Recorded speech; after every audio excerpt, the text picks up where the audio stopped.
Stefania M. Hum selaku Sekretaris Program Studi Ilmu Perpustakaan. Yang kami hormati Ibu Dr. Lolita Sari M. Hum MSI selaku dosen pengampu mata kuliah Administrasi Arsip.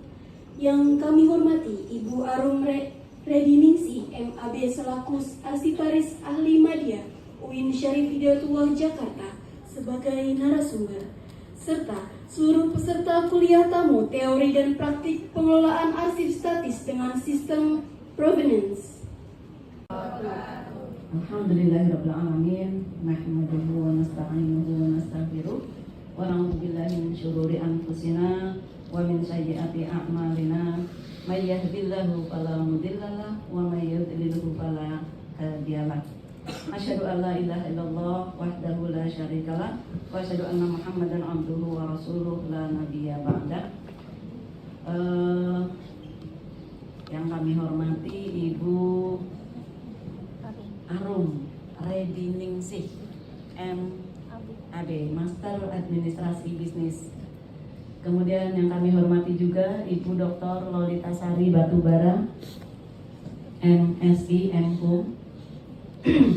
Dan tentu yang Ibu sangat banggakan teman-teman semua kelas 6A dan 6C Prodi Ilmu Perpustakaan. Terima kasih sudah hadir ya di ruangan yang sangat lebar. Tapi pesertanya nih ini semuanya sudah hadir nih 2 kelas. Sudah. Oh ya, karena yang lainnya MBKM ya, sehingga jumlah kalian berkurang di kelasnya ya. Oke, ya. Nah, teman-teman semua, marilah pertama-tama kita panjatkan rasa syukur bahwa pada siang hari ini dengan suasana yang insya Allah cukup nyaman di ruang ini, kita kedatangan dosen tamu yang mungkin kalian sebagian sudah kenal, tapi kalau saya baru hari ini kenal. Padahal sama-sama orang UIN. Inilah karena kurangnya silaturahmi. Ya, betapa kita kurang sekali, dan memang kita Fakultas Adat jauh dari peradaban ini Bu, karena berada di kampus 3 ya, jauh dari kampus 1. Nah, mungkin dengan kehadiran Ibu di sini ini adalah awal silaturahim kita, wabil khusus Prodi Ilmu Perpustakaan ya. Mungkin ini bukan mungkin, tapi harapannya ini adalah yang pertama, tapi bukan yang terakhir. Akan dilanjutkan dengan acara-acara, kegiatan-kegiatan yang selanjutnya di masa-masa yang akan datang. Teman-teman semua, hari ini tema kita adalah apa tadi? Pengelolaan arsip statis dengan asas provenance. Oke. Saya nggak ngerti istilahnya itu. Kebetulan kalau yang arsip jadwalnya adalah Bu Loli. Jadi kalau Bu Loli ini perpustakaan oke, arsip oke banget. Ya. Kalau saya perpustakaan sedikit-sedikit ngerti, ya. Tapi untuk arsip sedikit sekali ngertinya. Gitu. Jadi ya alhamdulillah Anda diberi dosen yang memang betul-betul bidangnya arsip, disertasinya juga arsip, dan hari ini kita bertemu dengan profesional, arsiparis profesional, arsiparis ahli madya. Kalau dalam kepangkatan itu, kalau di dosen itu direktur kepala, gitu ya. Jadi bentar lagi udah mau profesor, 1 jenjang lagi. Nah, ini sudah setingkat itu, gitu ya. Jadi pengalamannya tentu sudah sangat banyak ya. Meskipun di UIN belum lama berkecimpung, tapi sebelumnya di lembaga sebelumnya pasti sudah lama sekali. Dan yang menarik adalah beliau masternya administrasi bisnis. Tapi kok bisa ya jadi arsiparis? Nah, apalagi jurusan ilmu perpustakaan yang memang belajar kearsipan. Insya Allah nanti ke depan ada di antara kalian yang akan menjadi arsiparis atau apapun istilahnya ya. Mungkin sekarang ada yang menyebutnya sebagai record manager, sebagai apa istilah-istilah yang lainnya ya. Baik teman-teman, saya ingin bercerita. Ada teman saya 3 orang mengalami kendala terkait arsip. 3-tiganya ingin mencari ijazahnya. Ya. Yang 1 orang wisuda di tahun 96. Ya, 96 kalian belum lahir. Ya. Kemudian dia setelah wisuda tidak pernah mengambil ijazahnya.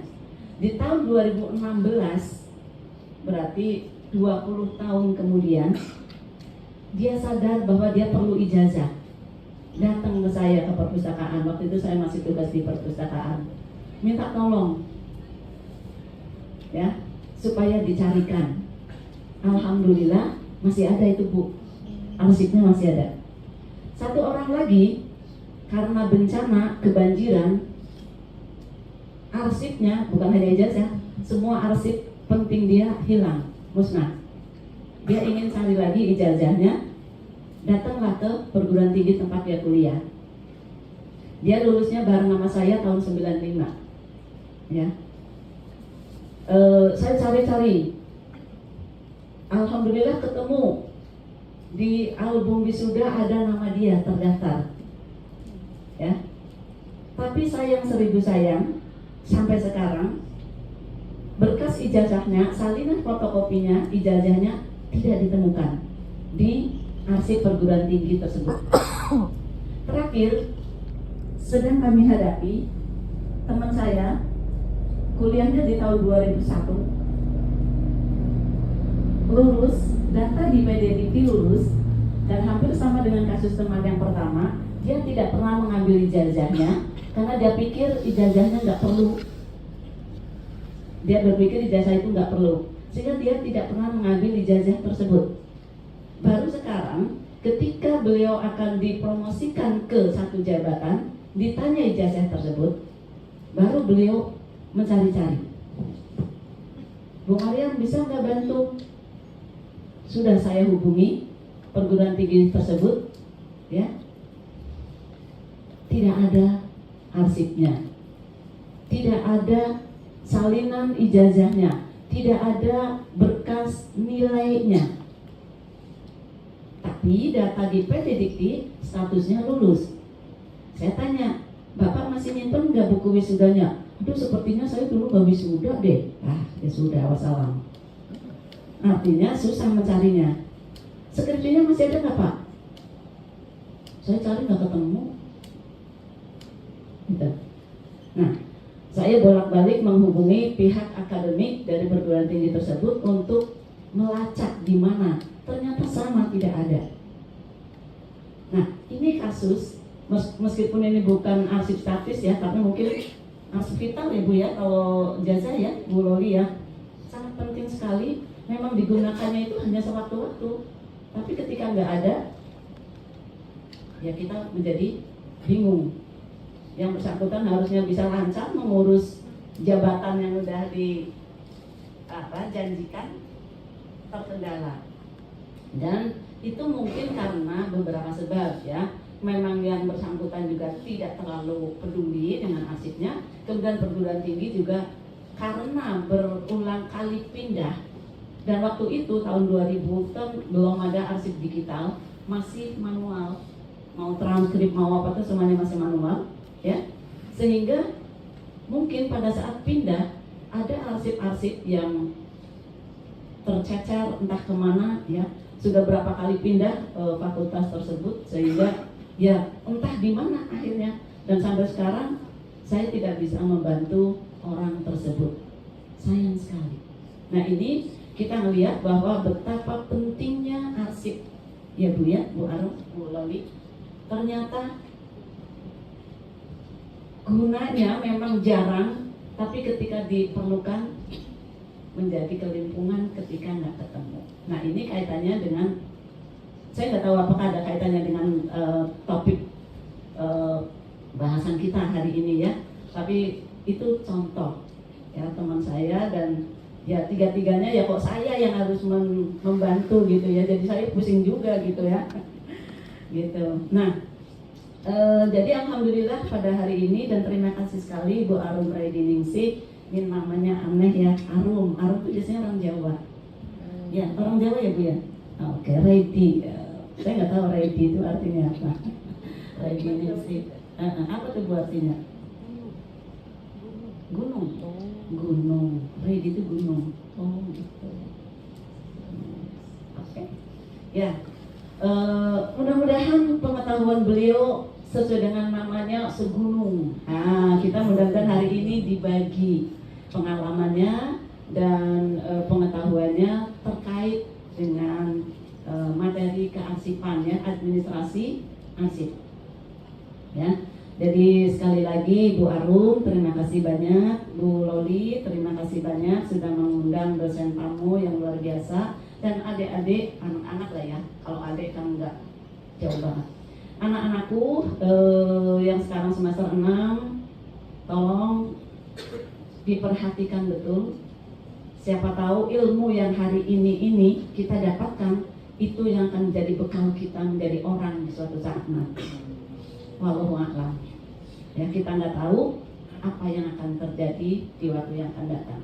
Tapi yang penting adalah tugas kita hari ini adalah mempersiapkan diri untuk menyambut berbagai kesempatan yang mungkin akan kita temui di waktu yang akan datang dengan bekal ilmu yang kita geluti selama ini. Selamat berkuliah tamu. Berkuliah tamu, apa istilahnya ya? Mudah-mudahan banyak manfaat yang kalian bisa petik ya, bisa kalian kembangkan.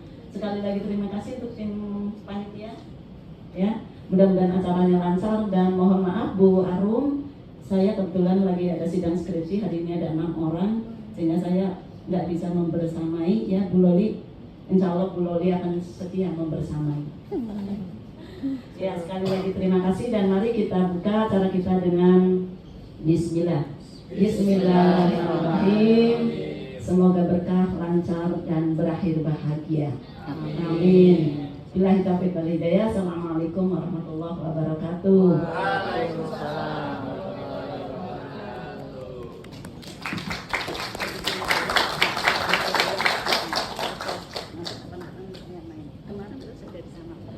Terima kasih kepada Ibu Siti Mariam SAG SSM atas sambutannya. Selanjutnya yaitu penyerahan sertifikat kepada Ibu Arum Radiningsih MAB selaku Arsiparis Ahli Madya Jakarta mengenai pengelolaan arsip statis yang akan dipandu oleh Ibu Dr. Lolita Sari MHum MSI. Kepadanya dipersilahkan.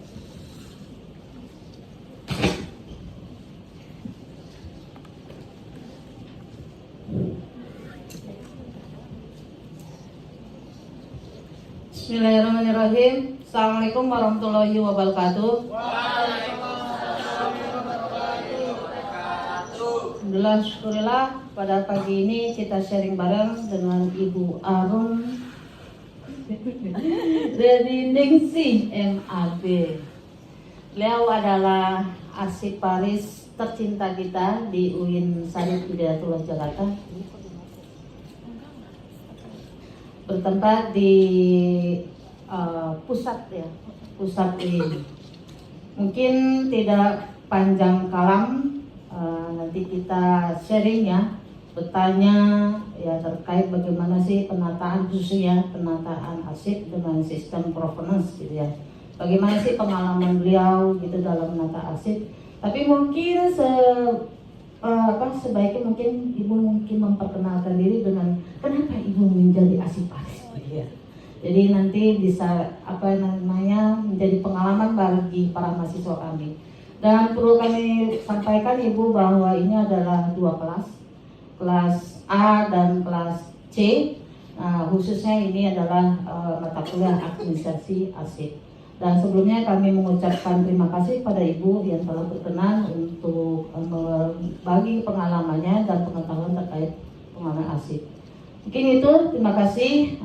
Selebihnya waktu untuk Ibu sepenuh-penuh. Terima kasih. Assalamualaikum warahmatullahi wabarakatuh.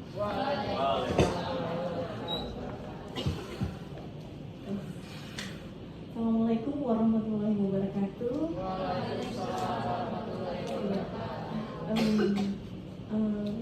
Ini pertama kali, 2 kali saya datang ke Anda, Fakultas Adab. Waktu itu sebelumnya kami baru membentuk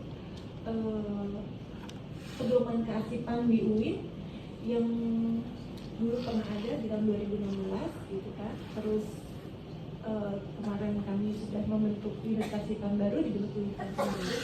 Kami dari akhirnya bentuk SK baru membuat pedoman kearsipan. 4 pilar kearsipan belum dimiliki oleh UIN. Nah, kami akhirnya baru bisa membuat 2 pilar, dan itu sudah kami sosialisasikan, sudah pernah kami garap. Memang mungkin tidak ke mahasiswa, tapi akhirnya, tapi itu pertama kali saya ke ADAP, jadi oh iya saya baru masuk ke ADAP, walaupun saya sudah di UIN dari tahun 2018 ya.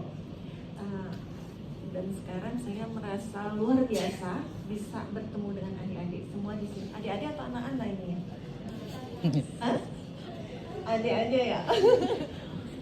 Sama kayak anak saya sih sebenarnya.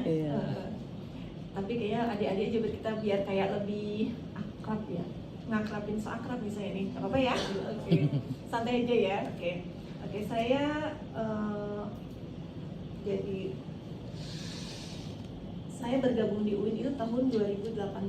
Sebelumnya saya bekerja di Kementerian Agama di Balai Diklat Keagamaan Jakarta. Terus kemudian pindah ke Lasnah Pentasihan Mazhab Al-Quran di Taman Mini. Kemudian dengan karena alasan pribadi, gitu ya, karena aku tuh ingin mengurus orang tua yang tinggal di daerah sekitar UIN sini, jadi saya mengajukan pindah ke UIN. Tahun 2018 waktu itu belum ada Tendik itu belum ada JFT ya. Lalu akhirnya terbukalah JFT oleh pemerintah dalam metode invasi. Di antara JFT yang ada, rupanya waktu itu UIN agak terlambat untuk memperkenalkan JFT kepada para pegawainya. Hingga yang terakhir saya ditelepon oleh teman, ini JFT terakhir. Sebenarnya bukan kejebur sih gitu. Jadi kenapa saya jadi JFT Arsiparis nih? Mungkin menjadi mungkin bukan sesuatu yang mengenakan buat adik-adik dengarnya, tapi buat saya sih akhirnya jadi oh ya baik juga sebenarnya. Jadi akhirnya passing terakhir dibuka adalah Arsiparis, fungsional Arsiparis. Saya memilih Arsiparis, waktu itu saya masih di SDM, bagian SDM. Sebenarnya saya ditentang oleh pimpinan saya untuk menjadi Arsiparis. Alasannya mungkin adik-adik ngerti kali ya. Apa sih Arsiparis? Apa sih Arsip gitu kan? Karena waktu itu saya berada pada posisi di unit kepegawaian. Tapi justru saya merasa tertantang di situ Bu, sebenarnya gitu. Jadi saya masih punya semangat lah. Di UIN ini arsipnya memang belum terlihat waktu tahun 2021 itu. Jadi justru Pak, karena di arsip di UIN belum ada papanya gitu. Jadi kayaknya cita-citanya sih ingin merapihkan gitu. Cita-citanya Bu. Tapi kan kita ternyata tidak bisa berdiri sendiri. Tapi itulah kenapa akhirnya saya memilih jadi Arsiparis, dan memang ternyata kalau diselami menyenangkan gitu ya. Tapi memang setiap pekerjaan itu tergantung passionnya masing-masing gitu. Kalau adik di perpustakaan kayaknya cocok lah ke Arsiparis. Memilih perpustakaan itu hampir sama, karena dia cabang ilmu yang sama ya, Arsiparisnya. Akhirnya karena saya memilih Arsiparis itu. 2021 menjadi Arsiparis ahli muda. Alhamdulillahnya dipermudah, artinya kebetulan saya dipermudah untuk mengikuti JFT Arsiparis fungsional dan uji kompetensi Arsiparis menjadi ahli media. Dan sekarang ini pemerintah emang agak sulit untuk Tendik memasuki jenjang fungsional ya Bu. Dan formasi Arsiparis di UIN itu untuk JFT Arsiparis itu untuk media hanya 1 orang, untuk muda 3 orang, yang lainnya JFT ahli pertamanan. Agak sulit, tapi saya yakin adik-adik semua di sini kalau berminat jadi Arsiparis gitu ya, hal yang menyenangkan kalau sampai kalian lulus dan diterima di sini, banyak hal yang bisa diubah oleh kalian di UIN. Bahkan sebelum kalian lulus tuh, saya sih berharap tadi ngobrol sama Bu Loli, ini kayaknya teman-teman perpustakaan ini bisa membantu UIN untuk menata arsipnya, untuk menjadi lebih sadar arsip dan tertib arsip. Oke, mungkin sekilas ya, segitu aja.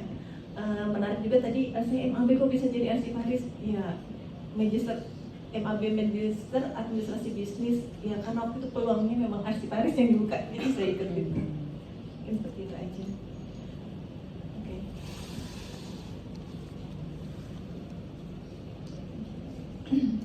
kita langsung ke materi aja ya.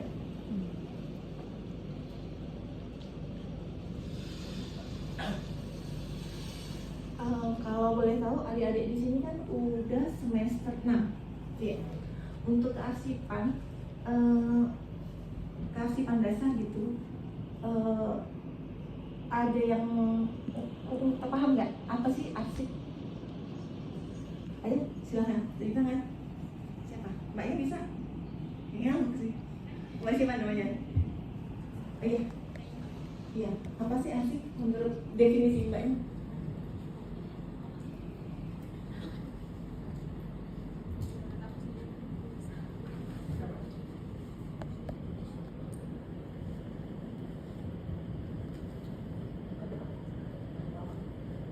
Udah kenceng aja, masih muda. Teriak aja nggak apa-apa kan? Di sini menurut saya sendiri setelah saya mempelajari tentang arsip, itu arsip itu adalah sebuah dokumen berdasarkan aktivitas seorang individu atau suatu lembaga yang memiliki nilai sejarah ataupun nilai penting lainnya yang bisa dikembangkan. Dokumen ya berarti ya. Oke, yang lainnya ada? Namanya dicatat dulu. Iya, siapa itu? Ada? Ini enggak ya. Iya. Oke, silakan. Mas siapa namanya? Berdiri aja. Sama Pak.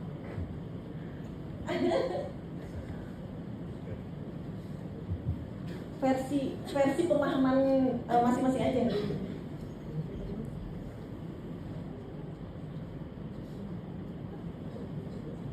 Nggak ada hukum.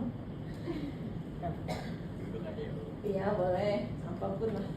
Ya, menurut saya arsip adalah sebuah catatan atau rekaman suatu kegiatan atau peristiwa yang dibuat oleh suatu lembaga atau perorangan. Ya, catatan ya. Rekaman. Ya, rekaman catatan. Oke, baik. Semuanya saya anggap benar, tapi memang ada kurang tepat.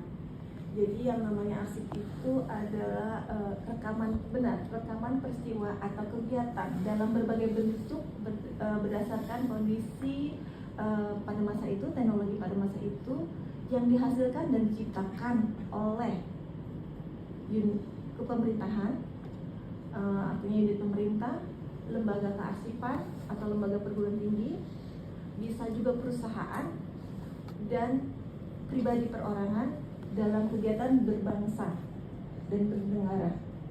Jadi semua yang berhubungan dengan semua kegiatan rekaman peristiwa yang berhubungan dengan semua kegiatan baik perseorangan, pribadi maupun arsip yang ada pada masa itu di daerah Babilonia 3000 sebelum Masehi. Nenek kita lah gitu ya, moyang-moyang kita yang lama-lama, dan terus berkembang gitu seiringnya waktu, dan makin di daerah Mesir kuno itu mulai terkelola nih. Ada seorang raja yang tertarik gitu untuk, mungkin dia sebenarnya untuk menyimpan kenangan atas namanya gitu ya. Jadi dia mulai mengumpulkan transkrip agama di transkrip suci yang berhubungan dengan hubungan dengan dirinya, dan disimpan dalam satu tempat. Kita sih waktu itu melihatnya, saya membacanya itu seperti ruangan, jadi gabung dengan perpustakaan gitu, disebut juga ruang perpustakaan di sana. Oke. Terus akhirnya muncul lama-lama di Romawi, karena Romawi itu negara yang sangat ekspansif gitu kan. Dia mulai memikirkan untuk mengambil sejarah daerah jajahannya, dikumpulkanlah dalam dalam satu tempat. Lalu dia karena dia harus juga mengatur negara-negara jajahannya, maka dia mulai melakukan kodifikasi hukum. Jadi dia dari arsip-arsip yang dari negara jajahan dikumpulkan, lalu dia membuat aturan-aturan hukum dari negara jajahannya. Kenapa? Karena berguna untuk pengaturan lingkungan wilayah kekuasaannya. Gitu. Seperti itu, dan setiap negara pasti memiliki perbedaan-perbedaan bagaimana suatu lembaga kearsipan atau institusi kearsipan itu dibentuk. Nah, kalau di Indonesia sendiri, jadi lembaga kearsipan di Indonesia itu terbentuk tidak lepas dari masa periode pemerintahan saat itu. Kita sudah tahu Indonesia lama dijajah gitu ya, lama dijajah oleh Belanda, makanya mulai ada institusi kearsipan yang artinya itu menyimpan arsip, dalam hal ini arsip yang bersejarah, dalam hal ini arsip statis, mulai disimpan di namanya apa nih, Landsarchive Batavia. Jadi pada saat itu, pada masa kolonial Belanda, semua arsip dikumpulkan di satu tempat. Lalu memang di Belanda itu orang Belanda lebih tertata ya arsipnya gitu. Jadi mereka mulai, hal itulah menjadi pembelajaran juga buat kita, buat orang-orang kita pada saat itu gitu ya. Terus kemudian mulai masa penjajahan Jepang, kemudian lanjut, namun di Jepang, masa penjajahan Jepang karena cuma sebentar dan tidak terlalu menjadi perhatian kan waktu mereka mepet sebentar gitu ya. Terus tapi mereka juga arsip negara dinamakan Kobunshokan. Terus mulai adanya arsip negeri pada saat kemerdekaan, kemudian adanya agresi militer Belanda, muncul lagi nama istilahnya Landsarchive, mulai balik lagi ke pemerintahan Belanda lagi kan. Lalu ada revolusi, maka muncul arsip negara RIS.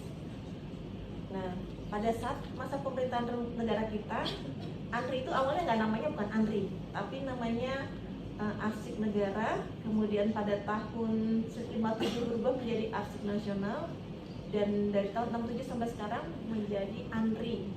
Tahu ANRI apa nama panjangannya? Oke, ya. Dulu namanya Armas berarti ya, Arsip Nasional. Sekarang namanya ANRI. Oke, tadi untuk arsip statis tadi sudah saya jelaskan. Oke, kita lanjut. Ya. Nah, adik-adik,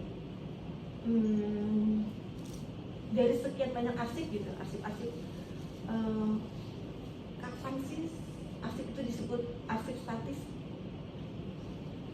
Kapan ya dia mulai disebut arsip? Kan ada ibu tadi bilang arsip vital, ada namanya nanti arsip aktif, arsip inaktif, arsip vital ya.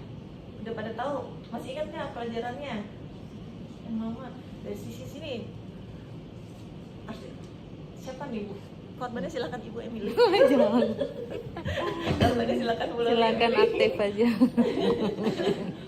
Arsip statis. Tapi ada yang tahu? Juga ini Mas ya. Itu enggak? Enggak. Enggak. Ya, oke Mbak. Ya menurut saya arsip statis itu tuh arsip yang udah nggak ada manfaatnya untuk kebutuhan sehari-hari, tapi masih tetap ada nilai gunanya. Iya, bernilai guna berarti masih ada nilai guna. Oke, Mbak siapa Mbak? Valinda. Devalinda Bu.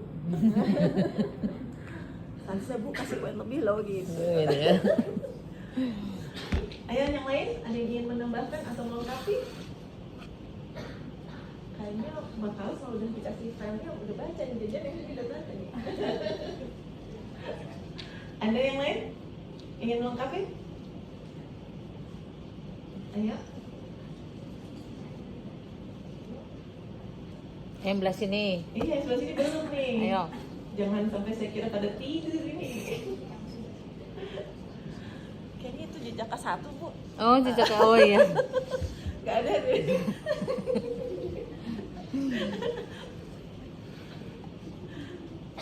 Bisa ada yang ingin apa sih arsip statis itu berdasarkan pemahaman ya, nggak ada yang benar salah kok.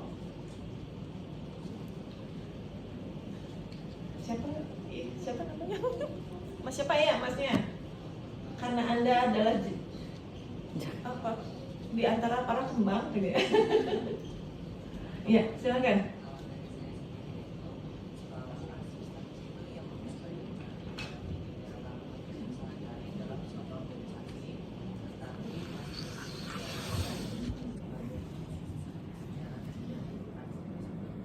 Gitu, oke. Kalau kayak gitu berarti ada nggak sih batasan umurnya bahwa dia itu tidak bernilai guna atau dia tuh nggak digunain lagi gitu? Ada nggak batasan umur dari arsip itu? Ada. Iya. Ya, ada jadwal arsipnya. Oke, ya, benar. Jadi arsip statis itu adalah apa ya? Jadi lupa. Jadi arsip itu adalah dokumen yang telah habis masa retensi inaktifnya dan diterangkan dengan keterangan dipermanenkan. Jadi dalam JRA itu, dalam jadwal retensi arsip gitu ya, saat ini UIN belum ada nih JRA.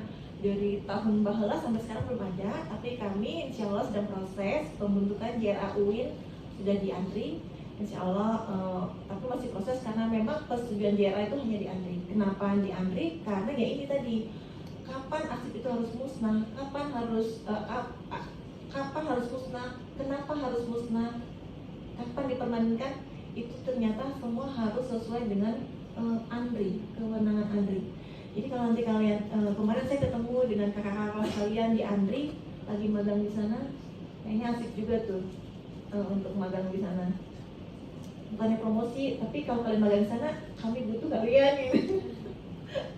Jadi kalian akan lebih paham di sana secara teknis ya, lebih baik. Jadi arsip statis adalah arsip yang telah habis masa retensi inaktifnya, diketerangan permanenkan dan masih mempunyai nilai guna arsip, dan tidak dalam dan masih mempunyai nilai guna. Dan sebenarnya hampir sama dengan yang dikatakan, tidak dalam masalah. Kenapa? Jadi semua arsip yang habis masa retensinya, gitu ya, artinya dia sudah arsip inaktif, sudah menjadi arsip inaktif, habis masa retensinya, dia bernilai guna, tapi tidak akan disimpan masuk dalam statis. Kenapa? Karena dia masih dibutuhkan, misalkan dia masih dalam pengawasan, masih punya status hukum, jelas masih punya status hukum. Artinya misalnya kita ada namanya SPI, pengawas internal ya, satuan pengawas internal UIN. SPI berdasarkan pemeriksaan BPK ataupun Irjen ada suatu kasus kegiatan gitu ya. Ini bermasalah nih. Cuman kan memang agak lama ya di BPK itu karena banyak kasusnya. Jadi kadang-kadang beberapa kasus itu ditunda sampai berapa bukan gitu ya. Penyelesaiannya tidak diputuskan selesai. Selama belum ada keputusan selesai, maka arsip itu masih menjadi apa? Walaupun dia udah JRA-nya udah habis nih harusnya gitu, dia menjadi apa? Arsip aktif, iya, masih aktif dia, karena belum selesai urusannya, dia masih dalam pengawasan. Arsip seperti ini juga nggak bisa dimusnahin, nggak nengker aja. Jadi kemarin, mungkin sambil cerita ya pengalaman juga, kemarin kami baru ada serah terima arsip keuangan tahun 2010 dan 2013. Dalam proses pemusnahan arsip, mungkin yang sering kita ketahui gitu ya, arsip udah musnahin aja. Ternyata tidak begitu. Berdasarkan aturan Undang-Undang 43 itu 2009, bahwa arsip itu akan musnah itu ada prosedur yang harus ditempuh. Jadi harus dibentuk tim panitia pemusnahannya dan harus ada di badan hukum badan pengawas ataupun hukumnya. Arsip ini bermasalah atau tidak gitu. Jadi kalau emang bermasalah gitu berarti tidak bisa dimusnahkan. Nah itu kemarin kita sedang proses itu. Dan karena ketidaktahuan kita Bu, mungkin kalian teman-teman tahu di PU Lama, tahu pernah ke PU Lama itu isinya arsip keuangan seabrek-abrek itu. Isinya banyak banget. Dari tahun 2008 segala macam sampai masih ada. Kemarin kita baru disampaikan dari keuangan ke kami tahun 2010 sampai 2013 itu ada 17.000 file Bu. 17.000 file itu baru 1/10 dari arsip yang ada. Jadi aduh gitu kan. Jadi saat serah terima kebetulan arsiparis di keuangannya juga karena kan rutin ya arsip keuangan itu kan banyak banget. Jadi gak repot. Jadi akhirnya kami coba ya sudah apa yang udah ada kayaknya kami dibantu nih sama teman-teman yang anak-anak PKL sama anak-anak KKN untuk melakukan pendataan arsip karena pada zaman bahula arsip itu tidak ada datanya, tidak ada arsip aktif, nggak ada, boro-boro inaktif, boro-boro mau dimusnahin, mau musnah, aktifnya aja nggak ada gitu. Dan mungkin hal ini pun juga terjadi di Anda. Gitu ya. Mungkin saya nggak tahu karena biasanya hampir sadar karena memang belum ada perhatian khusus berarsip. Saya nggak ngerti mungkin ada yang ini ruangan apa nih isinya gudang gitu kan, arsipnya bentuknya apa gitu, seperti apa penyusunannya. Nah, ternyata di tahun arsip yang akan dimusnahkan itu 2010 sampai 2013 ada arsip tahun 2012 yang memang harus ditahan untuk tidak dimusnahkan.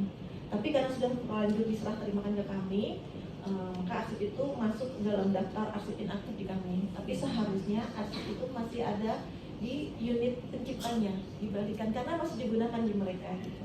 Tapi ya kita belajar lah semua. Makanya kalau dibilang tadi kata ibu kita udah ahli, enggak, kita semua belajar karena memang masih baru kita semua di UIN ini untuk kearsipan.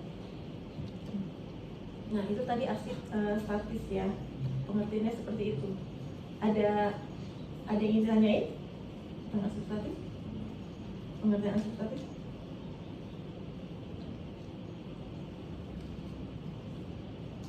Ya, oke cukup. Oke. Sebenarnya kita di perguruan tinggi berdasarkan undang-undang kearsipan itu kita bisa membentuk lembaga kearsipan perguruan tinggi. Tapi karena hingga sekarang kita tidak bisa dan tidak punya, maka belum bisa lah kita menyimpan arsip statis itu, karena nggak ada wadahnya, nggak ada wadahnya. Karena arsip statis itu adalah kewenangan dari lembaga kearsipan. Oleh karena itu semua arsip statis yang dipermanenkan itu akan dikirim ke ANDRI. Bisa bayang nggak seluruh Indonesia, seluruh UIN aja kayaknya saya udah pusing gitu, apalagi ANDRI. Tapi memang saat ini sih saya lihat memang belum semua, bahkan UIN sendiri pun belum pernah mengirim arsip statisnya ke ANDRI. Jadi masih numpuk di sini nih. Kemungkinannya seperti itu. Mudah-mudahan masih numpuk. Entah kalau tidak ada, nggak tahu juga gitu ya. Dan gitu. Jadi ini yang menjadi bahan perhatian kita semua. Gitu. Kalau arsip pribadi itu masuknya arsip apa sih?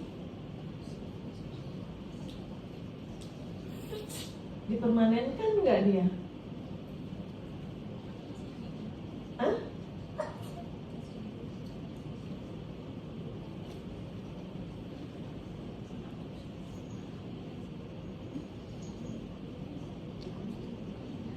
Ayo, arsip pribadi lebih condong ke arsip kita. Condongnya arsip kita kan arsip pribadi kita misalnya kayak ijazah tadi. Ijazah arsip kita nggak bisa kan, nggak bisa dibuat kembali. Dia hanya bisa dibuat surat keterangan ijazah. Makanya arsip di perguruan tinggi itu benar-benar ya, melihat dari cerita ibu tadi itu, memang arsip di perguruan tinggi itu memang harus benar-benar diperhatikan dan dijaga gitu. Dan ini adik-adik semua kan nanti dapat dapat ijazah juga. Nah, karena sekarang zamannya udah digital ya, jadi lebih enak. Jadi memang unit penciptanya gitu mungkin tidak bisa menjaga dengan begitu banyak arsipannya, maka kita sendirilah yang harus menjaga arsip kita gitu ya. Jadi kejadian seperti tadi nggak terjadi lagi gitu. Bahkan ini saya pernah dengar di suatu unit instansi pemerintah, karena arsip dianggap tidak penting, dan dilakukan renovasi gedung. Jadi arsip itu dianggap tidak penting, mereka akan kebutuhan ruang, maka arsipnya dipinggirkan. Dipinggirkan itu di pinggir gedung. Padahal tahu itu arsip apa? Arsip kepegawaian. Kita pegawai negeri mengumpulkan arsip tuh ke unit kita, bukan di UIN ya, saya nggak bukan di UIN ini. Lalu ternyata ya pegawai itu kan ada yang umurnya ada gen milenial, gen ini, gen yang sudah bisa komputer, ada yang belum. Yang mungkin yang gen-gen yang udah terbiasa dengan komputer sudah melakukan penyimpanan secara soft file. Tapi yang belum akan sangat bergantung pada arsip yang ada di unitnya. Bisa dibayangkan saat arsip mereka terpinggirkan dan mereka pun ada yang mungkin tidak fokus, tidak memelihara arsip vitalnya sendiri, arsip pribadinya sendiri, itu akan sangat mengalami kesulitan. Makanya cerita dari Ibu Kaprodi tadi menjadi pelajaran buat kita, lindungilah arsip kita sendiri, ya, gitu. Catatannya ada gitu. Dan karena kalian udah biasa dengan software, simpanlah secara software, itu lebih aman. Oke.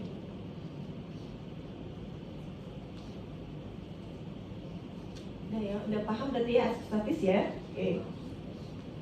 Ya, sebenarnya arsip statis itu sama dengan arsip lainnya, membutuhkan suatu pengelolaan atau penataan arsip.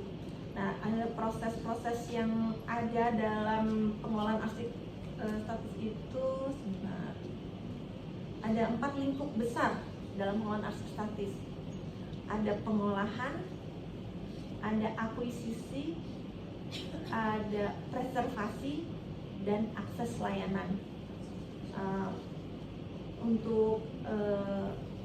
Karena ini kan kami lebih menekankan pada pengelolaan arsip berdasarkan azas provenance. Sebenarnya juga ada 2 azas itu, azas provenance dan ordinary order. Ya, itu yang menjadi dasarnya. Sebenarnya kemarin saya ngajuinnya 2, tapi mungkin hampir sama lah, bukan hampir sama, tapi memang itu suatu sistem atau azas yang wajib dipahami oleh para arsiparis dalam pengelolaan arsip statisnya, gitu.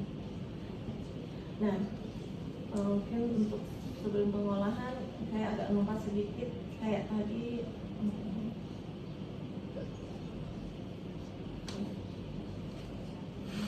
Pengolahan arsip ini mungkin dilanjut nextnya. Nah, inilah lingkup besar arsip statis: pengolahan, akuisisi, akses layanan, dan preservasi. Nah, dalam pengolahan ini banyak hal yang memang harus dilakukan gitu ya. Tapi sebelum pengolahan kita akan membahas tentang akuisisi. Maaf Bu ya. Dari materi saya kan pengelolaan arsip statis dengan azas provenance dan ordinary order itu. Nah, tapi biar secara utuh saya menjelaskan mungkin secara singkat aja untuk proses yang lainnya, akuisisi, preservasi, dan layanan informasi arsip statis gitu ya. Karena kita lebih fokus ke pengelolaan provenance dan ordinary order itu. Tapi sebagai bahan masukan aja buat teman-teman ya. Nah, jadi untuk arsip statis itu bagaimana bisa terkumpul arsip statis di suatu lembaga. Pada prosesnya kalau di lembaga kearsipan yang di perguruan tinggi gitu ya teman-teman, itu kan saya mau tanya, kalian kenal UIN, seberapa kenal UIN? Iya, ini ada hubungannya soalnya dengan bagaimana arsip itu harus berjalan. Arsip itu kan seperti proses mengalir. Arsip itu tidak terlepas dari unit penciptanya. Nah, UIN itu sebenarnya ada berapa fakultas?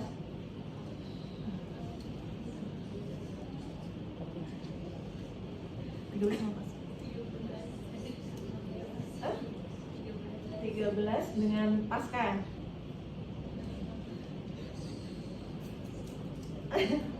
Berarti lebih satu dong kalau 13. Berapa? 12 ya. 12 fakultas, satu dengan pasca. Karena fakultas pasca itu. Oke, ada 13. Itu adalah mereka itu sebagai, kan mereka melakukan kegiatan fungsinya ya. Mereka itu sebagai pencipta arsipnya, sebagai unit pengolah arsip aktifnya, ya kan? Belum lagi lembaga di UIN, ada berapa? Ada 2 lembaga di UIN, LPM dan LP2M. Itu sebagai unit pencipta arsip. Kami menyebutnya gitu, kami istilahnya sebenarnya unit pengolah, mereka yang bertugas menjelang arsip. Udah 13 tambah 2 lembaga. Ada berapa UPT? 5. 5 apa 6 ya sekarang tuh ya? 5 kayaknya. 5 ada 5. Ada 5 UPT. Ada 3 biro. Ada lagi rektorat. Inilah semua adalah unit pengolah arsip, unit pencipta arsip aktif. Seharusnya saya ngomong seharusnya gitu. Maksudnya kita ingin membanding, maksudnya karena kita bisa membandingkan alur arsip itu gitu kan dengan seharusnya dan dengan kenyataannya gitu. Ya saya sih berharapnya adik-adik juga jadi terbuka untuk pengembangan kearsipan di mungkin waktu di Fakultas Adat juga nanti akhirnya. Jadi nah arsip itu akan mengalir nih dari arsip aktif di pencipta arsip, dari pencipta arsip kan jadi arsip aktif.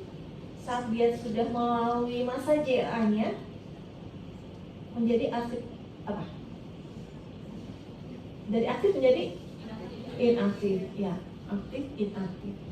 Inaktif itu kalau secara prosedural, secara prosedur gitu kita menerapkan, kita inginnya sih menerapkan desentralisasi gitu. Kenapa gini? Arsip aktif ada di pencipta arsip. Arsip inaktif yang juga banyak di tiap unit, kalau tetap disimpan di unitnya akan bertumpuk. Padahal kebutuhan ruangan di unit itu selamat siang.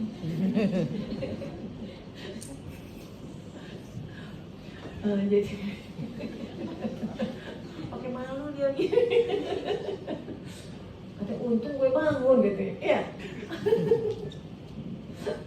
Ya. Jadi bisa dibayangkan kalau arsip aktif dan arsip inaktif disimpan di fakultas gitu ya, akan banyak sekali. Padahal kebutuhan ruang makin banyak ya Bu. Ya kan? Kebutuhan ruangnya banyak. Bahkan mungkin justru arsip udah arsip aktifnya ada, inaktifnya ada. Arsip yang harusnya statistiknya masih ada juga. Jadi memang kebutuhan, maka itu menjadi tidak efisiensi sebenarnya. Kalau gunanya kenapa kearsipan itu perlu dilakukan di UIN sebenarnya untuk efisiensi ruang dan ekonomis gitu, ya kan? Nah ini yang terjadi. Dan dari arsip aktif, inaktif, jadi ada serah terima nanti dari unit ke kami di unit kearsipan. Kalau sudah ada di unit kearsipan, nanti kami akan memilah apakah arsip inaktif yang diterima dari unit pencipta ini akan kami lanjutkan ke proses pemusnahan atau menyimpannya menjadi arsip statis. Nah, proses ini yang panjang seperti ini, yang lama seperti ini, inilah yang menjadi daur dari arsip itu. Arsip itu seharusnya mengalir, nggak mandek di unit aja gitu. Itu yang kita harapkan. Nah, nanti dari arsip dan kedepannya dengan teknologi yang sekarang kan ada namanya istilah digitasi, ya, mendigitalkan arsip. Nah, arsip apa sih yang perlu digitalin? Sebenarnya arsip statis itu yang perlu digitalin Bu. Kalau arsip aktif, kita sekarang dari arsip aktif udah digital dan bagus juga gitu karena lebih tersimpan supaya tidak hilang. Tapi pada saat pemusnahan, arsip aktif atau inaktif yang terdigital itu harus dimusnahkan. Nah, ini akan jadi repot. Mungkin repot tuh ngedeteknya tuh repot gitu. Nah, makanya pada arsip statis justru harus didigitalkan. Kenapa? Banyak lagi semua ngumpul jadi satu numpuk, kalau nggak ada digital penuh banget gitu. Gitu aja sih. Nah, dalam prosesnya apa sih yang dikelola, yang diolah di lembaga kearsipan itu? Yaitu arsip yang udah diakuisisi, yang sudah diserahkan ataupun diakuisisi. Diserahkan nanti dari arsip aktif, arsip inaktif ke unit kearsipan, lalu diserahkan lagi, ini sudah, oh ini JRA inaktifnya sudah habis, ini mempunyai nilai guna, ini keterangan permanen, oke, diserahkanlah ke lembaga kearsipan kami. Kami mengelola itu, mengelola arsip statis tersebut. Nah, selain dari penyerahan arsip, kita juga namanya istilah akuisisi. Akuisisi itu penambahan arsip dengan cara mendapatkan dari pihak lain, baik diserahkan ataupun kita membeli atau mencarinya gitu. Nah, itu sesuai dengan kebutuhan kita. Nah,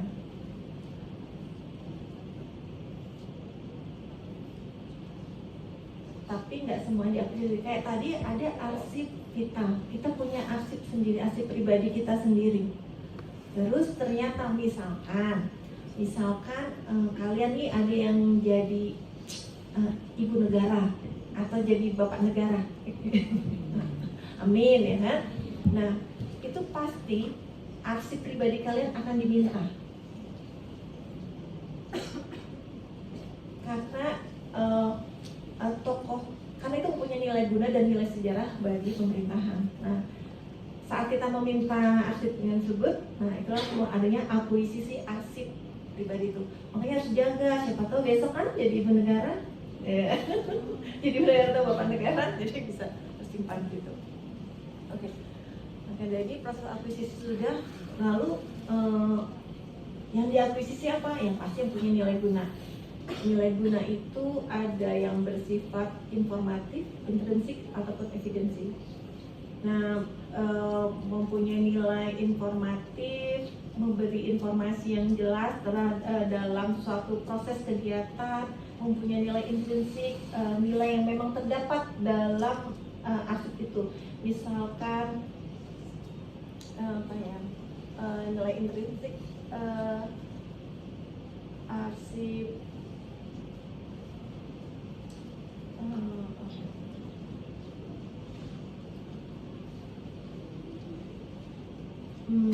arsip intrinsik misalnya, yang arsip statis yang punya nilai intrinsik mungkin kayak arsip ini, kayak kemarin kita kan kena COVID tuh ya.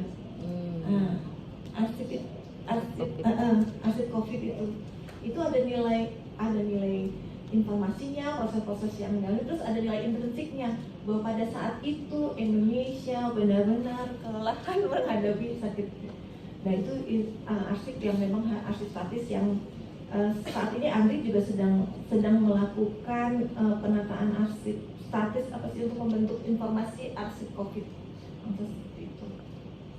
Ya, ini arsip akuisisi yang dilakukan dalam pengelolaan dalam arsip statis.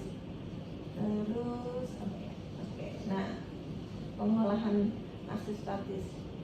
Nah, layer kedua setelah akuisisi, kita dapat akuisisi arsip tadi ya, setelah mendapatkan arsipnya, lalu dimulai dengan pengolahan arsip. Nah, pengolahan arsip ini seperti di atas ya. Seperti di atas. Ya, proses pengaturan informasi dan fisik arsip secara sistematis dalam rangka penyusunan sarana bantu penemuan kembali arsip, atau dikenal dengan namanya finding aid, sehingga arsip dapat ditemukan secara tepat, cepat, dan lengkap. Jadi dalam pengolahan arsip ini kan teman-teman, kita ngebayanginnya di Andri ya Bu ya. Kalau di kita, karena di sini belum ada lembaga kearsipan, kita ngebayangin di Andri lembaga kearsipan yang besar, yang banyak, semuanya pada ngumpul, numpuk, mau diapain nih gitu kan? Gimana sih cara nemunya gitu? Seperti halnya di Andri itu ada, kayaknya anak-anak bagus juga tuh dibuka Andri. Jadi misalkan arsip itu numpuk mau diapain nih arsip, gimana cara nemuinnya. Nah itulah dilakukan pengolahan arsipnya, yaitu dengan mengatur arsip. Kita bagi dulu arsipnya ini berdasarkan tadi ada cara pengolahannya itu berdasarkan asal usul dan azas aturan arsip. Nah inilah yang dikenal dengan azas provenance dan ordinary order. Kenapa? Untuk memudahkan dari sekian numpuk yang dari UIN mana nih gitu kan? Jadi harus dipilah dulu. Arsip kita harus tahu bahwa arsip yang dikirim oleh UIN ini loh, gitu. Ini loh arsip UIN set gitu, ketahuan. Karena kalau enggak saat kita membutuhkan lagi bisa-bisa tercampur. Selain tercampur juga penyusunannya pun akan berantakan. UIN tuh pengennya nyusun berdasarkan unitnya tadi, misalnya berdasarkan pencipta arsipnya. Tapi kalau tercampur dan tidak dipisah-pisahkan maka akan mengalami kesulitan. Gitu ya. Pengolahan arsip statis dilaksanakan berdasarkan azas asal usul dan azas aturan asli, dan dilakukan berdasarkan standar deskripsi arsip statis.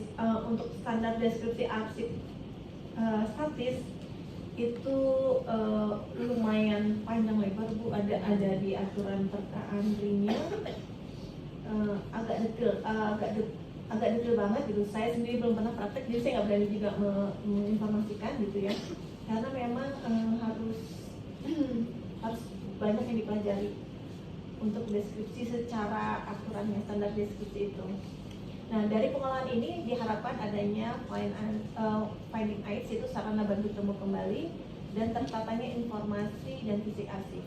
Pengolahan ini tujuannya untuk itu, agar dapat membentuk sarana bantu dan tertatanya informasi arsip.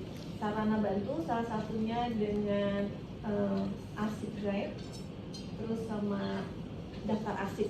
Kenapa? Supaya lebih memudahkan.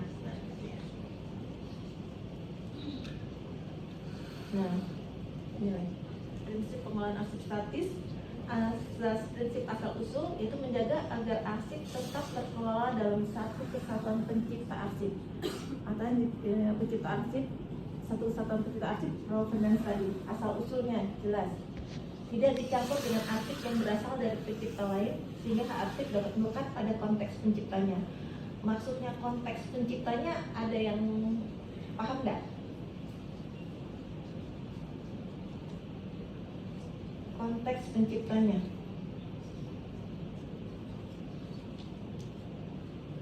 Kenapa sih dia harus provenance? Tidak bertukuk dan tidak bercampur. Kenapa? Kenapa? Ya, sudah ditemukan semua. Oke. Dan satu lagi, asal usul itu provenance, asal usul itu dari unit penciptanya, konteks penciptaannya gitu ya. Misalkan arsip perguruan tinggi pasti akan berbeda dengan mungkin arsip Kementerian Keuangan gitu ya. Nah itu konteks penciptanya. Jadi kalau di perguruan tinggi berarti banyak arsip penelitian gitu kan, arsip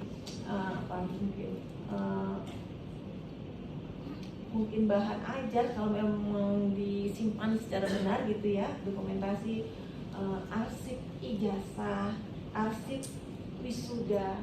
Nah, inilah yang maksudnya konteks dari penciptanya. Jadi tergantung dari tusi dari penciptanya, tugas dan fungsi dari penciptanya itu. Kalau Kemenkyu berarti berhubungan dengan misalnya pajak ataupun gimana sih cara fiskalnya Indonesia gitu kan gitu. Makanya kenapa penting diterapkan prinsip provenance ini supaya tidak bercampur dan sesuai dengan tusi dari unit penciptanya. Nah, terus azas prinsip aturan arsip atau dikenal dengan original order, itu sesuai dengan aturan ketika arsip itu masih digunakan untuk pelaksanaan kegiatan penciptanya. Maksudnya gimana nih?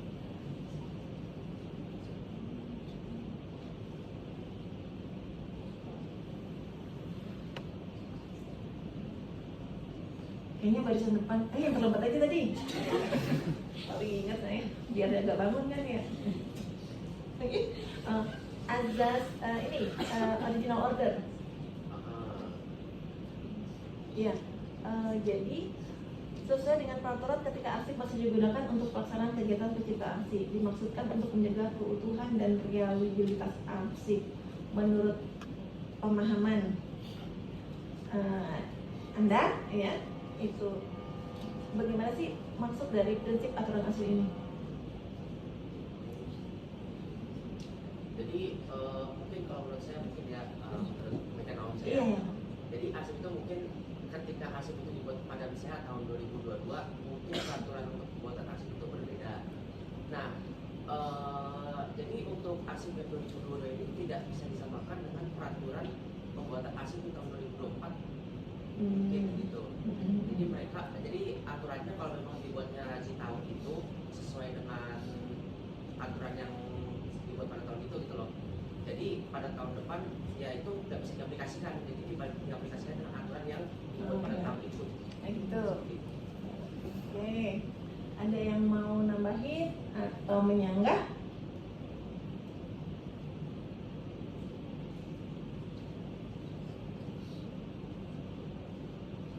Kalian ingat nggak kalau arsip aktif itu disusun berdasarkan apa?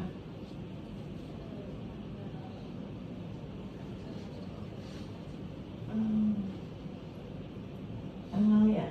Oke. Ada yang lain? Kalian pernah dengar klasifikasi nggak? Nah, itulah bahwa sebenarnya penyusunan arsip itu berdasarkan klasifikasinya, kode klasifikasinya. Bagaimana susunannya? Klasifikasi itu menggambarkan fungsi dari unit tersebut. Makanya dalam azas prinsip aturan asli, dia setiap unit itu mempunyai aturan tersendiri bagaimana cara menyusunnya. Gitu. Misalkan ada arsip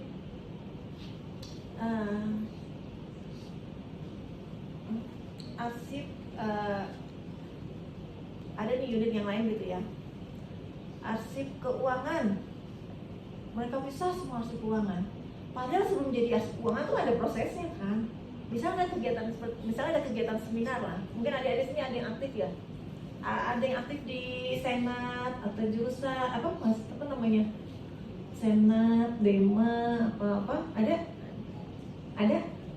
Yang lain-lain pokoknya sejenis itulah perkumpulan mahasiswa itu. Nah itu kan pasti ada kegiatan. Dari awal kegiatan ada prosesnya nggak? Ada. Dari apa? Misalkan apa? Biar ngantuk. Misalkan itu kan pasti ada arsipnya, ya kan? Ada arsipnya dong itu. Apa enggak? Apa kalian asal penting muncul aja kegiatan? Nanti gimana? Ada nggak arsipnya? Ada. Oke. Dari awal. Misalkan kegiatan ini perpustakaan apa ya? Kegiatan perpustakaan apa? Mahasiswa seminar lah ya, seminar nasional, internasional, oleh seminar. Pasti ada apa sih arsip yang diciptakan di situ? Persuratan, pemanggilan, mungkin izinnya dulu, segala macam itu kan ya. Undang narasumber, izin tempat, peminjaman alat, gitu kan ya. Terus apa lagi? Terus nanti ada SPJ-nya, ada buat kwitansinya. Ya, seperti itu kan? Nah, beberapa itu menciptakan berapa unit itu udah saya karena memang keuangan agak riskan gitu ya, maksud jadi mereka nggak mencampurkan antara arsip keuangan dan arsip kegiatan khusus gitu. Ya kita harus terima itu gitu karena memang di sana diterapkan seperti itu, arsip keuangan khusus arsip keuangan. Tapi ada di sisi lain menciptakan arsip dari awal hingga akhir berdasarkan kegiatannya, berarti sampai di keuangannya. Itu seperti itu. Jadi misalkan kebetulan yang diambil saya contoh, ada teman saya arsiparis di Bimas Buddha. Bimas Buddha itu kebetulan dia dulu orang keuangan Bu. Jadi dia mengetahui arsip apa aja yang ada di keuangan. Akhirnya bukan akhirnya sih, tapi dengan kesepakatan pimpinan. Jadi semua kegiatan dari awal hingga akhir sampai di keuangan harus terkumpul di arsip tersebut, di arsiparis tersebut. Jadi benar, menurut saya sih benar juga, karena menggambarkan peristiwanya. dari awal hingga akhir itu dalam satu rekaman kegiatan gitu. Jadi itulah ordinary order di unit itu. Tapi kalau di kita agak berbeda. Kita keuangan sebenarnya sendiri, arsip keuangan sendiri, pokoknya berhubungan dengan keuangan sendiri. Nah, itu kita hormati di situ. Karena tiap unit, tiap instansi pasti berbeda-beda. Itu memang seperti itu. Cara penyusunannya berbeda-beda dan itu tergantung dari kebijakan yang berlaku. Kalau untuk tahun arsip ya memang bisa gitu ya, tapi memang nggak tahu banyak sih karena arsip itu kan jadi saya mau nanya lagi. Ini adik-adik kan di di kearsipan ya udah memahami arsip. Sebenarnya ada 4 pedoman kearsipan itu saya penasaran bukan nanya. Udah pada tahu, pada paham kan? Pada tahu nggak 4 pedoman kearsipan? Kita nyebutnya pilar kearsipan, tapi bingung kalau pilar. Jadi saya bilang 4 pedoman kearsipan. Ada 4 itu yang harus kita pahami. Tadi udah disebut apa? JRA. Iya. Nah, iya. SKKAD itu. Iya, 4 itu yang harus punya dan itu wajib dimiliki oleh semua lembaga unit pemerintah, unit satker kearsipan itu harus dimiliki. Untuk saat ini UIN baru 2, tata naskah dinas dan klasifikasi arsip baru 2. JRA-nya sudah dalam proses gitu ya, dan SKKD draftnya sudah ada tapi menunggu persetujuan JRA karena ada berhubungan, ya kan? Berhubungan banget SKKD sama JRA itu. Ini berhubungan juga dengan arsip statusnya. Semua pedoman itu kan berhubungan dengan arsip status yang ada gitu ya. Masalahnya dari klasifikasi nanti penyusunannya, cara nyusunnya, klasifikasi JRA kapan dia pindahnya, ya kan? Tata naskah dinas berarti lebih condong pada saat proses awal pembuatannya. SKKD itu suka konflik apa sih SKKD? Ya, dia adalah sistem keamanan SKKAD, sistem keamanan dan klasifikasi arsip dinamis, ya itu berhubungan kenapa? Pada saat dia diterangkan dipermanenkan, disimpan dalam arsip statis. Jika SKKAD-nya terbatas, maka nggak bisa digunakan untuk umum. Jadi ada istilah siapa aja sih arsip ini yang boleh lihat, gitu kan? Nah kan gitu, berarti nggak boleh nih. Dia udah masuk arsip statis, tapi belum boleh dibaca oleh umum. Tapi mungkin setelah sekian tahun akan ada penelitian lagi, baru boleh gitu. Nah ini ada hubungannya semua dalam pedoman itu dengan arsip statis yang disimpan di kita, gitu ya. Jadi jadi dari 2 prinsip tadi, prinsip asal usul dan prinsip aturan asli, kira-kira udah pada paham apa udah pada enggak ya? Udah pada paham ya, udah maksudnya ya, bagaimana itu diterapkan. Itu harus dilakukan, ini menjadi prinsip dasar dalam pengelolaan arsip, khususnya di arsip statis. Ya. Ya, karena kan gini, pada saat tadi arsip itu kita terima, ya kan? Kita terima dari sekian banyak. Kita ambil contoh, karena nanti juga prakteknya dari arsip yang ada di UIN ya. Kita ambil contoh, kita mengakuisisi kayak GLEM kemarin ya. Kemarin ada Pak Rektor, ada GLEM apa tuh? Galeri, library, archive dan museum tuh. Itu kan membutuhkan bahan tuh. Ya, setelah mengakuisisi semua materi itu kan harus mulai dipisahkan. Ini milik siapa, ini dari mana, penciptanya siapa, yang punya siapa. Nah, itulah mulai diterapkan azas prinsip asal usul. Kalau lembaga kearsipan sudah mulai jalan gitu ya, pada saat kita menerima, kita akan memisahkan, menyimpan dalam lemari atau ruangan dengan kode-kode pencipta arsipnya siapa, asal usulnya dari mana gitu. Maksudnya asal usul tuh unit mana yang nyiptain. Kalau di kita kan berarti tadi ada 13 fakultas, 2 lembaga, terus 5 UPT dan 3 biro. Itu kan tertata tuh, disusun. Berarti arsip punyanya ini. Di dalam daftar arsipnya akan terpisah, dan di dalam boxnya pun akan tersebut penciptanya dari mana. Kenapa? Karena memang benar-benar harus dipisahkan di situ. Kita harus tahu karena kan mungkin cerita di tiap arsip itu di tiap unit akan berbeda. Mungkin di fakultas misalnya proses apa sih yudisium ya, pelepasan, proses pelepasan mahasiswa di fakultas ada sama fakultas lainnya mungkin berbeda gitu. Nah itu kenapa harus dipisah? Nah kalau tercampur suka nanti ceritanya jadi nggak lengkap gitu, kayak lengkap gitu asal usul. Nah terus untuk azas prinsip aturan asli, jadi ada tanda kutip juga sih sebenarnya azas aturan asli ini, dalam arti gini, jika suatu unit itu sudah menerapkan prinsip aturan asli yang sesuai dengan kaidahnya, mudah dimengerti, kita nemu nih kliknya cara menyusunnya gimana, mereka udah aturannya, nemu aturannya, maka ya kita harus ngikutin itu. Tapi jika ternyata unit itu hanya sekedar numpuk, misalkan akademik nih, surat keterangan mahasiswa, mahasiswa itu apa aja itu banyak kan suratnya, misalnya surat keterangan mengajar, dikembali di ini, surat keterangan mengajar, permohonan ini, terus mungkin ada sertifikat, itu dikumpul plok jadi satu, makanya itu nggak ada aturannya. Makanya arsiparis yang harus melakukan pendekatan berdasarkan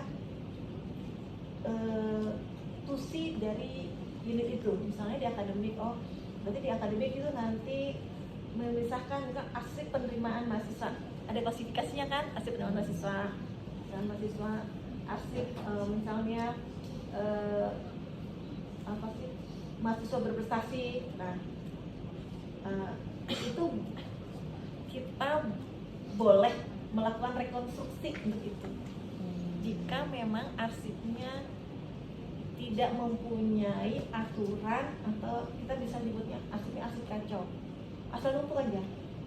Itu kita boleh melakukan rekonstruksi, tapi yang mendekati dengan dari tusi dari unit itu, ya, jadi seperti itu. Tapi kalau bisa memang dihindari, kalau bisa dihindari itu maksudnya kalau bisa dihindari melakukan rekonstruksi. Tapi kita kan juga di lapangan nggak bisa juga nggak bisa ngatur ya. Kayak kami nih, kami menerima arsip tahun 2010 sampai 2013. Itu dalam satu bindex ada yang hanya pajak, bener ya. Maksudnya mereka menyimpannya seperti itu. Tapi nanti ada dalam satu berkas itu ada pajak, ada SK, ada SPG gitu.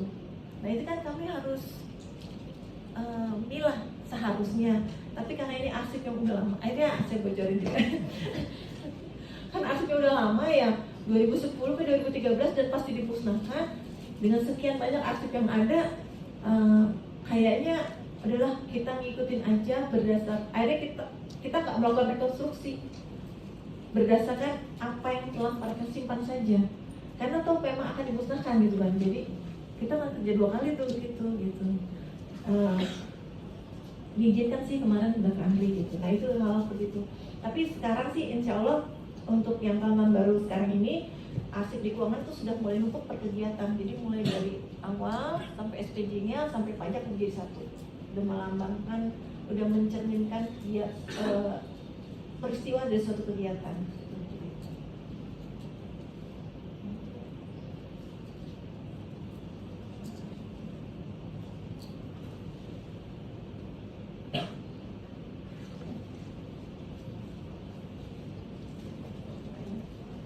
Penerapan azas provenance, asal usul dan original order merupakan fondasi utama dalam pengelolaan arsip statis. Oleh karena itu tadi saya berharapnya dengan memahami azas provenance dan azas ordinary order ini itu menjadi landasan bagi kita dalam nanti proses menyusun. Kita kan nanti praktek ya Bu, bukan praktek sih, contoh-contohnya arsip. Memang saya buatnya masih agak bukan mesin. Jadi saya mengirim file dokumen, saya buatnya tidak berurut. Nah nanti teman-teman yang akan menyusun, adik-adik yang menyusunnya berdasarkan azas ini dalam daftar arsipnya. Nah, tujuannya yaitu untuk menjaga keautentikan, keutuhan, dan konteks informasi arsip itu. Kenapa azas ini harus dipegang teguh menerapkan kondisi utama karena untuk ini.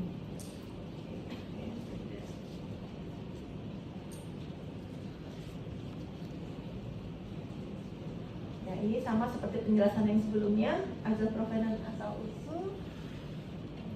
Penerapan. Ini ya penerapan, oke, terus lanjut. Penerapan azas provenance seperti yang sudah dijelaskan ya, dia harus menggunakan azas ini supaya tidak tercampur dengan arsip pencipta lainnya. Oke, ini penerapannya seperti ini. Azas original, azas aturan asli mengharuskan arsip ditata sesuai dengan pengaturan asli atau urutan yang dibuat oleh pencipta aslinya, oleh pencipta arsip. Nah, ini azas aturan asli seperti yang sudah saya jelaskan tadi. Nah, ini tadi ada namanya rekonstruksi dan penataan ulang. Inilah sebenarnya arsiparis tidak boleh mengubah sistem susunan kecuali jika urutan tersebut menyebabkan arsip sulit ditemukan. Makanya rekonstruksi penataan ulang tadi bisa dilakukan jika arsip itu nantinya akan sulit bagi kita untuk menemukan kembali, maka kita melakukan rekonstruksi.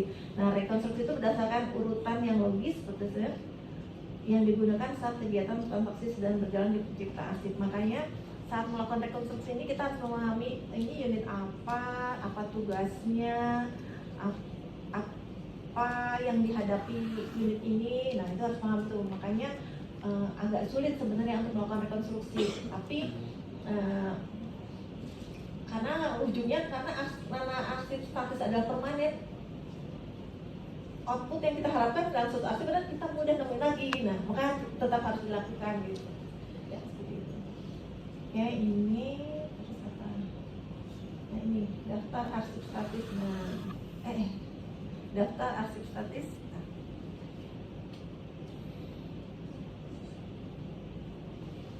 Ini daftar arsip statis adalah satu instrumen atau alat yang digunakan dalam proses penemuan kembali. Ya, ini jadi untuk mengetahui hal-hal yang berkaitan dengan jumlah, kondisi fisik, sistem, penataan, dan pencipta arsip. Ini berdasarkan Perka Antri nomor 24 tahun 2011. Sarana bantu penemuan kembali arsip yang memuat sekurang-kurangnya mencantumkan ini: pencipta arsipnya siapa, nomor arsipnya berapa, kode klasifikasinya seperti tadi ya, uraian informasi arsip, dan ini adalah hal yang harus ada dalam suatu daftar arsip untuk mempermudah kita dalam mengolah arsip statis.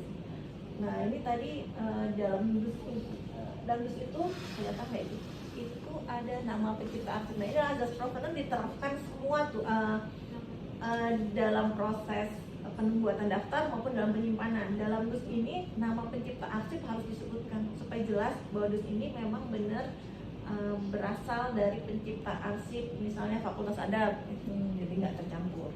Dalam penyusunannya pun juga gitu, dalam lemari penyusunannya pun begitu. Nah, saya sempat nih kemarin mencoba melihat-lihat karena di UIN belum ada arsip statis, saya coba lihat-lihat gimana sih daftar arsip statis di Universitas Airlangga. Kebetulan ini saya dapat seperti ini. Baca nggak? Lanjut Mas. Kebaca nggak? Ya. Baca nggak? Baca ya. Nah, daftar arsip di Universitas Airlangga seperti ini. Oke. Terus ini di mana ini? Ini daftar arsip statis. Saya copy ya dari ini unit daerah lah. Tinggal jelas. Nah, ini daftar arsip statis Universitas Gadjah Mada. Ini linknya ada di sini. berbeda-beda kan ya? Iya kan? Berbeda-beda. Padahal ANRI itu udah nerapin bahwa harus ada ini. Jadi saya melihatnya memang saya coba cari daftar yang ada dalam ANRI memang belum ada, bukannya belum ada, saya belum nemu sih, mungkin saya juga salah ya. Karena dalam arsip statis itu bukan hanya daftar arsip aja yang harus di ini, ada guide arsip. Jadi memang kayak bakunya nggak ada, mungkin nanti di guide arsipnya harus lebih detail jelas karena memang di ANRI itu kan arsip statisnya banyak gitu. Jadi memang mereka nanti bilang arsip berdasarkan nama abjad gitu. Jadi ada arsip nama-nama pejabat itu misalnya dari ada Mali, terus yang Asia apa lagi gitu ada tuh.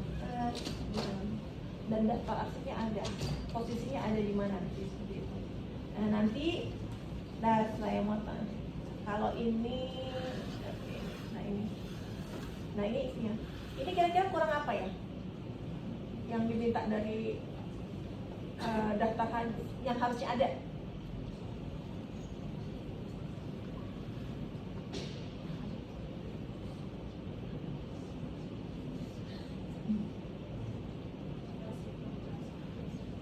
Mereka nggak ada kode klasifikasinya, ya kan? Pencipta arsipnya ada sih. Mereka menyusunnya gabung jadi satu kan. Mereka menyebut pencipta arsipnya dalam sebutan berkas aset ini, fakultas ekonomi namanya. Ini bentuknya adalah arsip foto.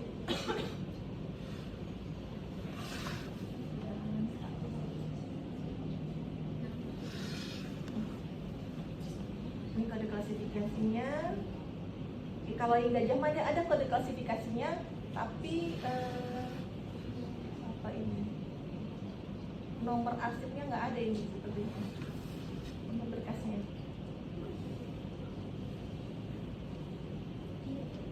Nanti kita mencoba membuat daftar arsip seperti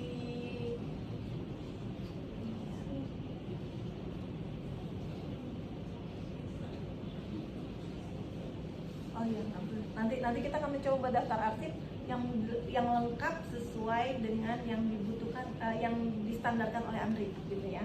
Nanti kita latihan aja. Lanjut. Nah, tadi kan udah ada pengelolaan arsip dari akuisisi, pengolahan, preservasi. Apa sih preservasi itu? Preservasi itu adalah pengawetan atau pemeliharaan dari arsip. Ada secara garis besar gitu ya, preservasi ada dua ya, preservasi untuk perlindungan sama preservasi untuk perbaikan. Secara garis besarnya seperti itu.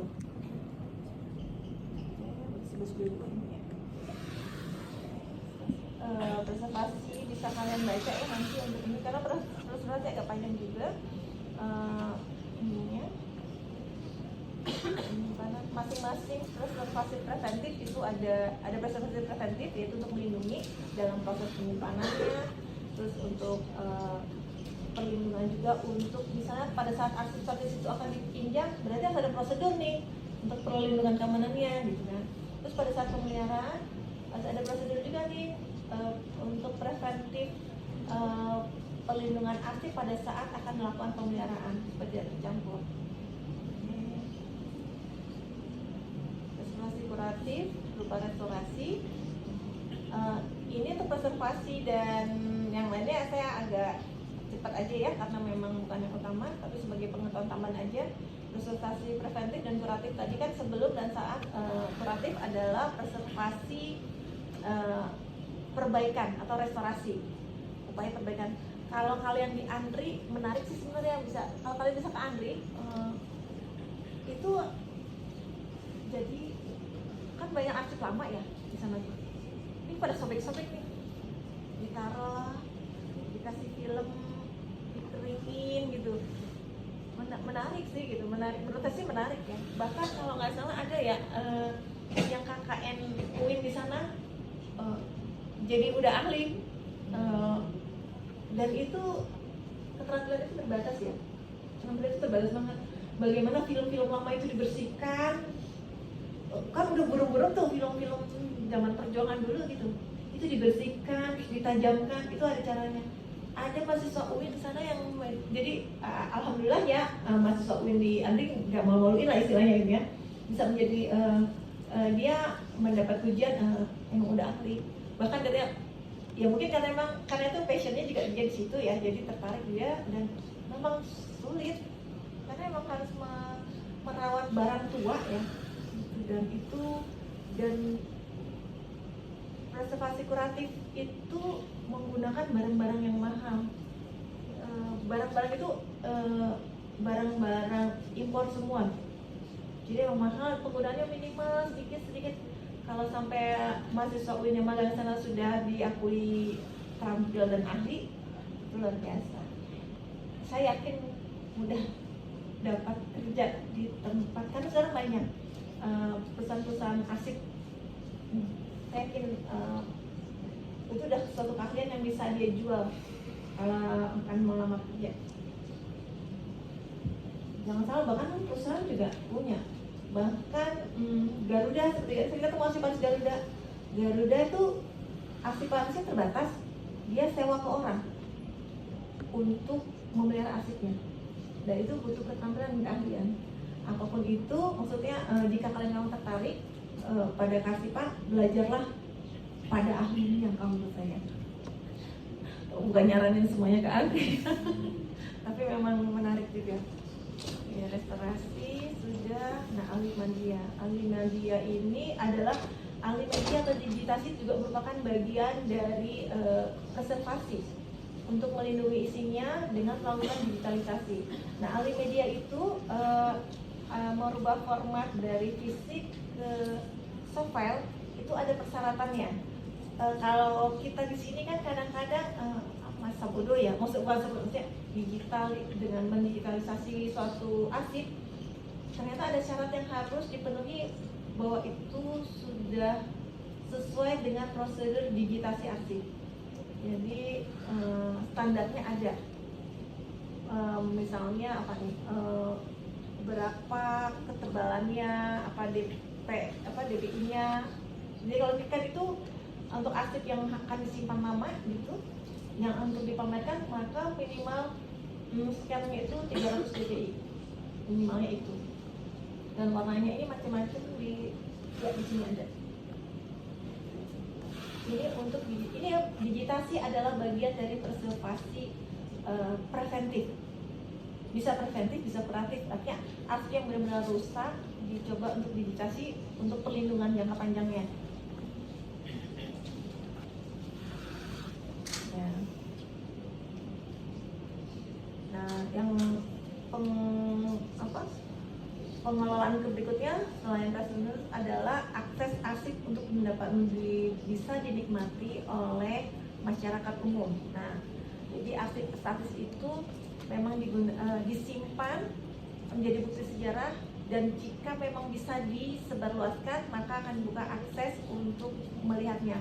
Di Andri ada ruang layanan arsip statis sendiri, jadi arsip-arsip lama yang memang jika diperkenankan untuk dilihat maka kan dibuka itu ya. Tapi kalau memang tidak, karena saking kunonya gitu, ada tahun 1452 saya pernah masuk ke arsip penyimpanan arsip 1452, kayaknya arsip zaman Mbak Kula lah, saya juga ngerti itu arsip apa gitu. Tapi jadi memang tulisan Jawa kuno gitu. Nah, itu tetap disimpan dan sepertinya nggak bisa kita nggak bisa membukanya, tapi bisa melihat soft file-nya gitu. Pinjam itu. Nah, inilah gunanya proses pengolahan arsip dari layanan arsip statis, mulai dari pengolahan, akuisisi, pengolahan, preservasi, dan akses untuk melihat, untuk dinikmati oleh khalayak umum ataupun masyarakat gitu ya. Oke. Dan semuanya ini memang kenapa provenance dan ordinary order itu penting, karena sampai di masyarakat tuh nggak tahu, oh ini punyanya ini, siapa sih penciptanya gitu kan. Terus kenapa juga penting ordinary order itu penting, karena pada saat kita menampilkan aksesnya itu, daftarnya itu, maka kan tersusun tuh, mempermudah dalam pencarian gitu kan. Misalnya berdasarkan klasifikasi, oh kita mau cari yang berhubungan dengan akademik, oh berarti penyusunan aktif statusnya yang kita akan cari ke kolom yang akademiknya, gitu. Ya mungkin demikian untuk penjelasan tentang arsip statis provenance dengan menggunakan metode provenance dan ordinary order. Nanti untuk selanjutnya prakteknya, oke ya. Nah, baca nggak ini?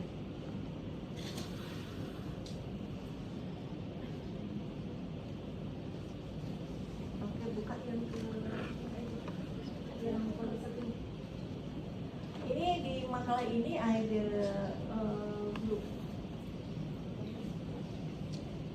ada materinya, bahan prakteknya.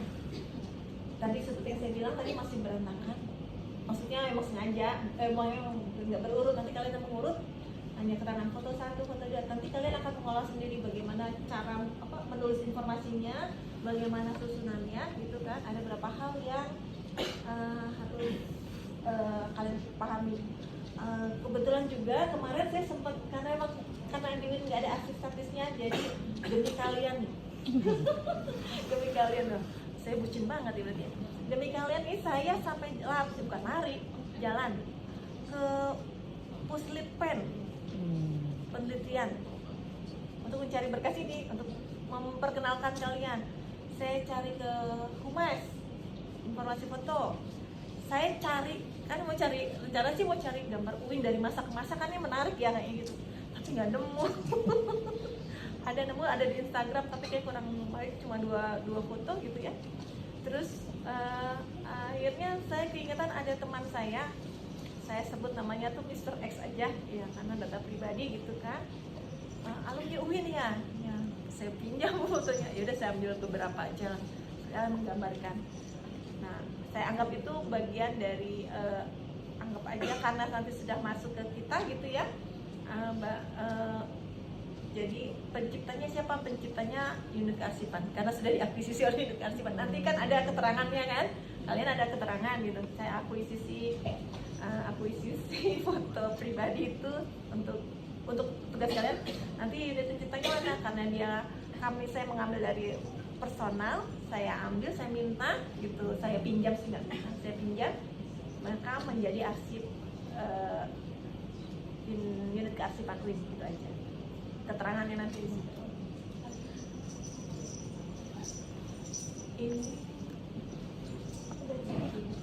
teknisnya seperti apa ini?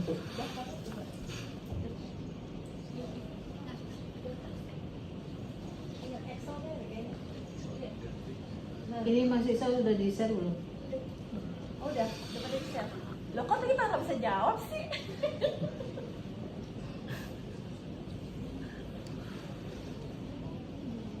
Dan ini harus diisi ya Bu? Iya. Dari bukti-bukti tadi yang folder udah pada di-share kan ya? Ada folder foto kalau nggak salah tuh.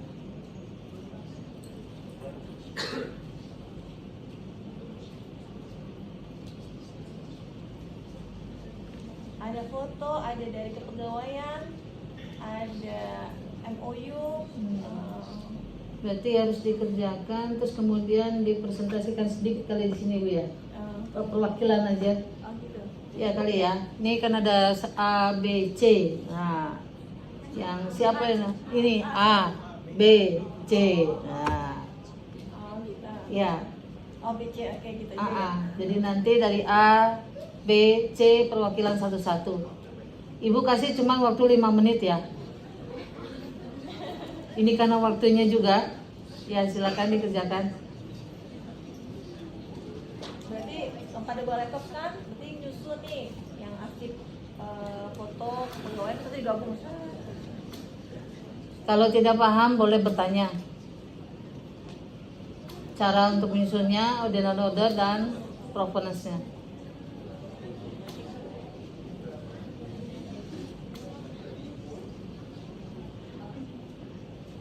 Bisa nggak ini gabung? Nggak bisa ya? Sepertinya begini nih kalau Iya. Pak tuh di depan aja, Pak sudah depan. Oh, ngumpul gitu. Iya karena ada lingkaran. Oh, buat lingkaran ya. Lingkaran kecil, lingkaran kecil. Ya di depan boleh. Nah, di depan aja. Di depan nih, sini pada lingkaran, kumpul. Anak-anak diskusi. di sini. Tadinya Karena tadinya sih saya minta teman-teman buat sendiri-sendiri gitu. Tapi biar paham sampai di sini gitu kan Bu. Iya. Ya. Nggak paham. Tapi nggak apa-apa kalau ini karena memang perlu dipresentasikan gitu ya. Silakan berkelompok membuat daftar isi daftar arsip statis dari bahan yang sudah di-share itu.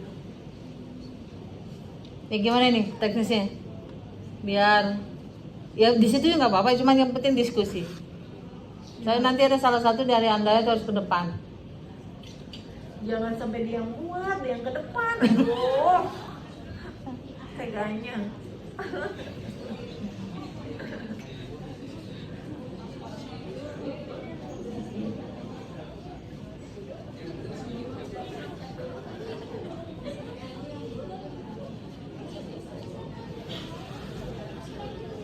Ya, kalau lebih enak sih kayaknya gini aja.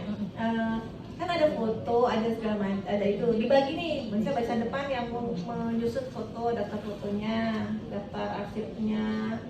Nah, gitu. Jadi nanti tinggal digabung jadi satu, jadi lebih cepat. Dan semuanya jadi bekerja. Kalau ini kan kayaknya satu doang yang bisa kerja. 5 menit dari sekarang ya. 10 kebanyakan, 5. Kan ini yang pikiran banyak, 1, 2, 3 tuh. Satu kelompok ada 10. Nah.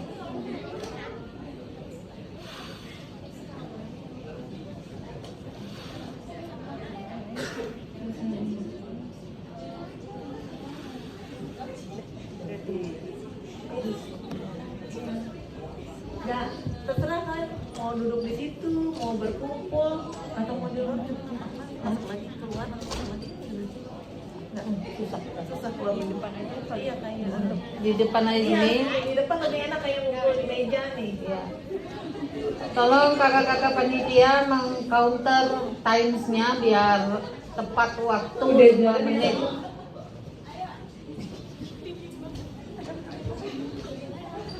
Waktunya udah jalan ya teman-teman, udah hampir 4 menit. Udah jalan 4 menit. Mau 4 menit.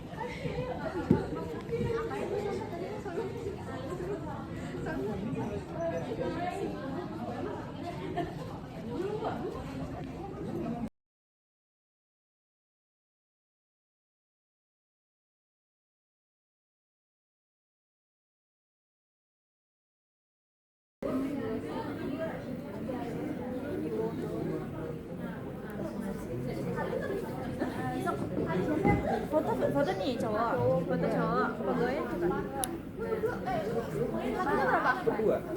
Berdua itu. Ini pencipta dari unit olah, dari biro, tingkatan biro, jadi di biro AUK. Oh ya, ini karena biro AUK yang pencipta arsip